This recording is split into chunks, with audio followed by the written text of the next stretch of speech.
Hi Rosa, my name's Dan. I'm one of the guitar teachers with Gold Music. Helen's asked me to put all of these video showcases together and do a little bit of feedback on thoughts and ideas from everybody's videos that they've submitted. So firstly, just thank you for submitting this video and getting involved in the showcase itself. That's really good and really helpful.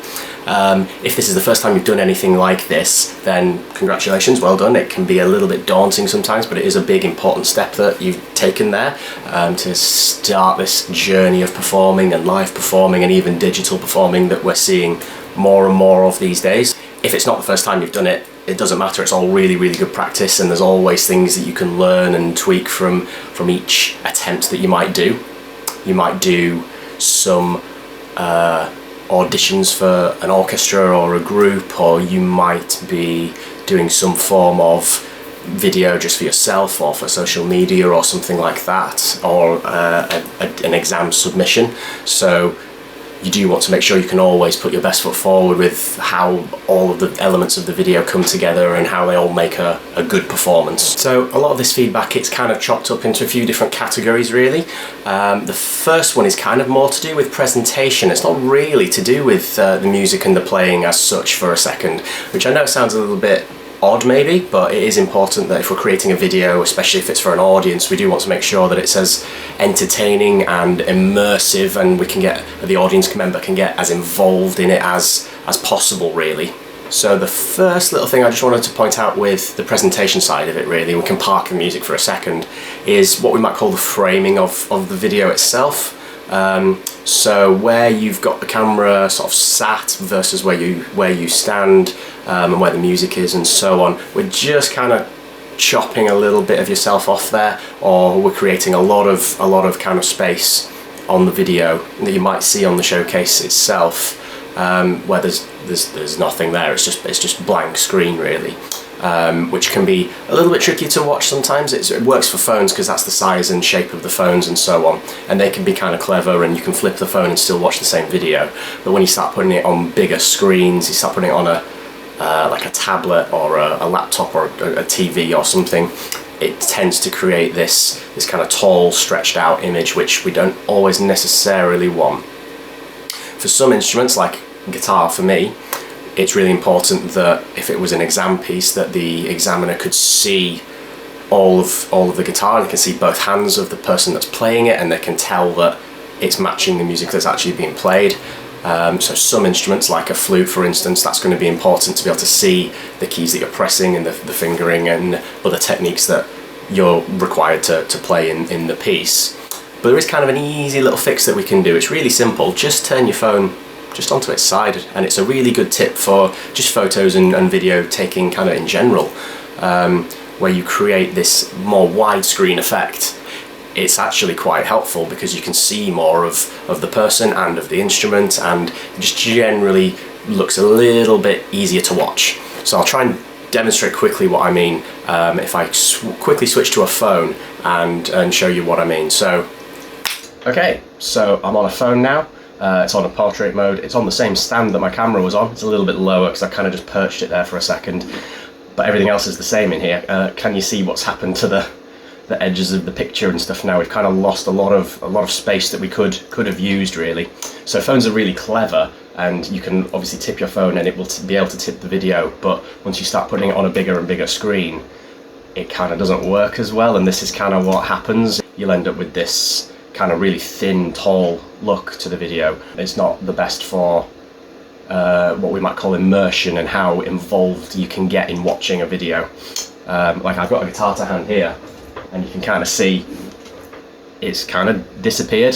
There's bits that side missing, there's bits that side missing. If I was to play something, you're not really going to see much. What we can do is, if I switch back to phone's landscape mode, we can see that we see a lot more.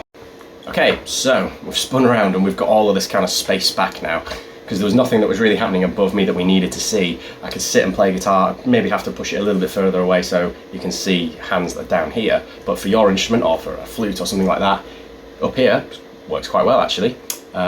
So that's just a nice easy way to get around that slightly cropped look that we had at the beginning of your video there. So I hope that helps. Okay, and then we're back to the camera there. So you don't need a camera or anything to do this. You can just use a phone. It doesn't mean you have to go out and buy expensive equipment or anything like that. There's just a really easy fix of just tilting that phone just slightly, and you create that nicer space to see. The other little bits of presentation work you've done really well at, really. It's usually just covering the basics a lot of the time, really, and just making sure everything is well lit and you can see everything. So an easy way to be well lit is to face a window and have lights that are shining kind of at you, put the room lights on and so on. And it just helps light up the person performing and the person playing. And you can see their movement, you can see their expressions. It's really important, especially for singers, but it can be important for any instrument that you put across that emotional aspect to the performance, really. I think you've done that element of it really, really well, so that's good. Okay, for a lot of this feedback on the technical playing side of things, I've got a little bit of a treat in store, really, because I'm not really a brass player myself, but I know someone who is, one of which is my sister, and she plays cornet, which is a similar instrument to yours, and she plays that in a brass band back home, which back home is Yorkshire for us. Now, Yorkshire and Lancashire and parts of Wales and lots of the north of England, they're full of brass bands, and they come from all of the industrial towns of the north. A lot of them are attached to old coal mines that have been shut down, or old mills and so on, all the old factories. It's what the workers used to do after work on one evening a week. Some of these bands have then turned professionals, really. So I thought it would be interesting, and I'm hoping it would be more useful and more helpful for you to get some thoughts and ideas from somebody that plays something that's really close to what you do, but they do it in a really, really good band. So they do this 2 or 3 times a week, and they put in hours and hours and hours of playing, and they play all over the country. So what I did is just hopped onto a Skype call with her, and we talked a little bit about it and tried to get her thoughts and ideas and any suggestions that she might have for how to play it even better, really. So I'll just switch over to that conversation that we had for a second.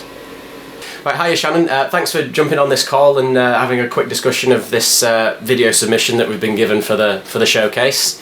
So I briefly mentioned a quick bit about like brass banding in general across the sort of Yorkshire, Lancashire, and a bit of Wales, north of England kind of region, and a little bit about the sections and stuff. Do you want to just kind of briefly explain a little bit about them and the band you play in and where you're currently at and stuff?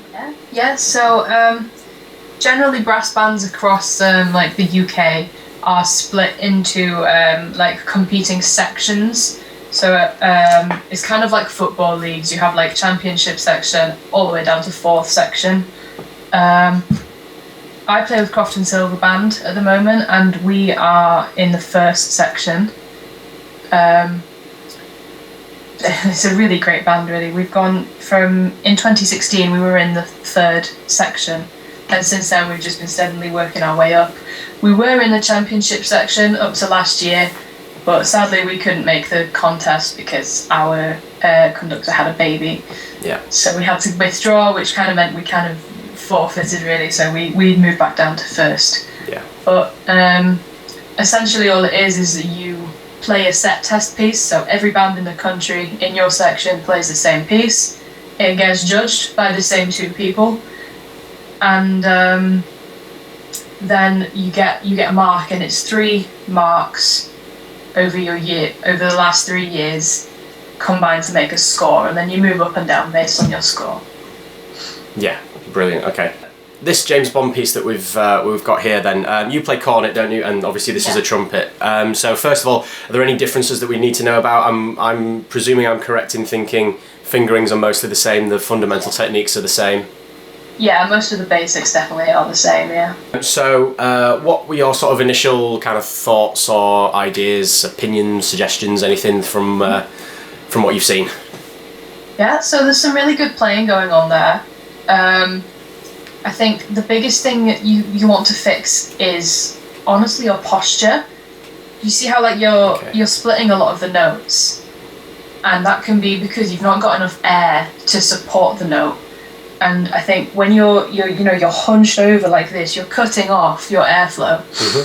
So ideally I would want to see you standing straight, shoulders are back, and when you're breathing, take a nice deep breath. You can feel your diaphragm filling up and pushing out in your stomach, rather than these little chesty breaths, I kind of call them, that and your throat gets tight and you don't really get a lot of air from them. They're not really good for supporting those. You want to take nice deep breaths. That will help you a lot with, like I say, the splits, and starting to improve your range and get more notes. That will really help. And obviously if you're playing sitting down ever, then you want to be sat back in the chair. Again, shoulders straight and back. Sit up straight. Keep everything relaxed, don't cross your legs, and keep your feet flat on the floor. If you don't quite, reach or whatever in the chair you're sitting in, then put on some heels or something. It genuinely does help. Like I said, it just keeps all the air able to flow. You don't want to cut that off, because obviously once you have no air, you're not gonna hit any notes. So is that a similar thing to singers then, where it's about just sort of keeping yourself kind of grounded and rooted, and it helps sort of support everything is about the breath support? Yeah. Breath is a big fundamental for brass playing. Yeah. Is it about just getting plenty of air to push through the instrument all the time, or is it more so in certain circumstances? So the air kind of changes two things really. It can change your pitch and it can change your dynamic. So you want a lot of air if you're aiming for higher notes. You want to really, really push from your diaphragm and support those notes. And obviously with the dynamics, it's more to do with how fast you push the air through the instrument. So you still need a lot of air. This is something that comes up a lot when you're teaching brass players. People think that you don't need as much air to play quietly. That's wrong. In fact, you actually probably want more. Because you want to definitely be able to sustain that note, but you've got to push the air slower, if that makes sense. So you really, really want to have a good posture to be able to always sustain that note, no matter what note it is, or how long you're playing it for, or how loud it's meant to be. Yeah. Okay, that's great. Was there anything else technique-wise, or anything that you noticed when you were watching through? Yeah, so I think something else, you kind of hear it at the start of the playing. You're getting this little vibration type sound in your playing. It's like a little buzz, people usually call it. Are these in the first couple of notes? Yeah. That's to do with your embouchure not being tight enough. So your embouchure is the fancy name for the shape of your mouth when you're playing. And when it's not tight, you start to get this little buzzing sound. Essentially what it is air escaping between your mouth and the mouthpiece, which is not ideal. And it's something I use to try and prevent that, and it's the reason that a lot of Yorkshire and Welsh bands are really, really good and have really good players. It's to do with how you pronounce your vowels. So we have this vowel system, and essentially all it is that when you're pitching, think of a certain vowel, and it helps put your embouchure in the right shape to hit those notes. Okay. So if you're playing mid to low stave or below the stave, you want to be thinking of a nice A sound, like an ah. That puts your embouchure in the right place to play those notes. And then as you start to play higher notes, when you go in towards E's and G's and you're going off the stave, you want to be thinking E's, I's, and you see how it's making my lips smile there and going E. That's the shape you want to make with your mouth when you're playing. So it's just a mental thing more than anything, but if you're thinking E, you're more than likely you're going to make that mouth shape, and it's going to be much easier to pitch those. Okay, that's great. The dynamics are good. There's definitely some differences there that I can hear. One thing I would say is that exaggerate them. Even if this piece only has a piano and a forte and it doesn't have the extremes, that's the whole scope of the piece. So make a lot of change within that scope, Like it doesn't have to be your personal forte. It can be the loudest bit because it's the loudest bit in the music, right? Sure. So, I would say exaggerate the dynamics. Chances are they're not going to say, you played that piano too quietly. Like, they'd rather hear the difference. So do you have any like final sort of top tips for like just little bits that you might be able to just apply almost immediately, or she can take away and, you know, work on herself and work on with the teachers that she has? I'm not sure how much like applied to you, but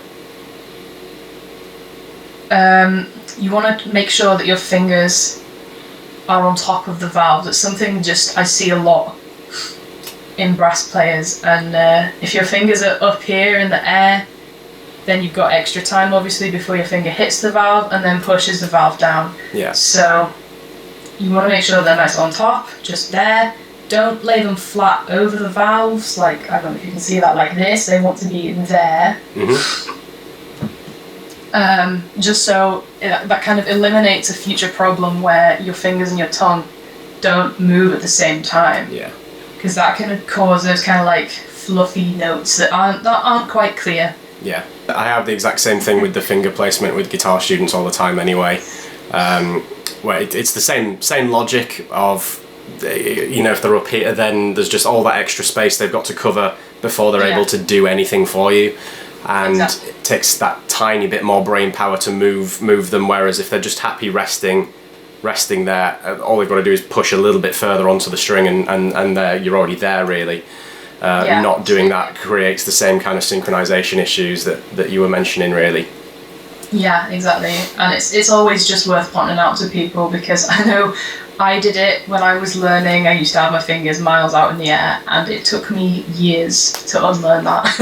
Yeah. So it's always worth, if you catch yourself doing it, pick it up now, correct it now. Yeah, fair enough. Also, when you're tonguing, try not to like. You need to kind of like sharpen your tongue, I guess. It's Go on. What do you mean by that? So it's more to do with like your tongue placement in your mouth, which obviously I can't really show you. Mm-hmm. But if you're going for like, you know, these short notes, like you've got this dun dun dun dun dun dun dun, you want to be thinking like D's. That wants to be where your tongue is in your mouth. You want to be thinking like you're gonna say D. I know a lot of instruction tells you T as well, and that's not wrong. But as you start to get to playing faster, the D sound it's easier to make faster. Yeah. I don't know if there's any like magical tip really. It's just having the self-discipline to realize when you're sitting wrong or standing wrong. I think something when you're standing certainly is just make sure your stand is at the right height. Because if you're having to kind of like look over your trumpet at the music, then your stand is too low. Just move your stand up. If you need to, put it to one side. So you've got like your stand here, you're facing here and your trumpet is up and it's straight and you're standing straight and you're not curled over and you can just see the music like diagonally. That's much more ideal. Like I say, it's going to help you breathe in, it's going to help you support those notes. Yeah. So that's audience front and center, music sort of what, like 45 degrees, eye level, so you're just kind of doing this diagonal thing? Yeah, I mean, music, honestly, it doesn't have to be 45 degrees, just wherever you feel comfortable seeing it. Yeah. But yeah, essentially, you don't want to be playing down here, and you don't want to be playing directly into your stand, because obviously then all the sound is just eaten up. So yeah, trumpet up straight in front of you, or, you know, maybe a little bit further down, but not down here. Yeah. And yeah, trumpet facing the audience, and then they can hear what you're playing. Yeah. Makes sense. Okay, brilliant. I think that covers just about everything, unless you've got any final sort of comments or insights or anything, have you? No, like I say, it's really good, and just keep going. Awesome. All right. Well, thank you very much. All right. Thank you. Okay, so there you go. I hope you found that interesting, helpful, useful, informative. I hope you can take some of it away and work on it yourself, work on it with your teacher in your lessons, and roll it all into your playing. But I think it was a really, really good video. It's a big step for everybody to do, so well done on it. It's not a small thing that you've done. Thanks again for the submission. It's always really good to see different people and how they're getting on and how they're progressing in different instruments, especially ones that I don't really see that much of at Gold Music. So well done, thank you.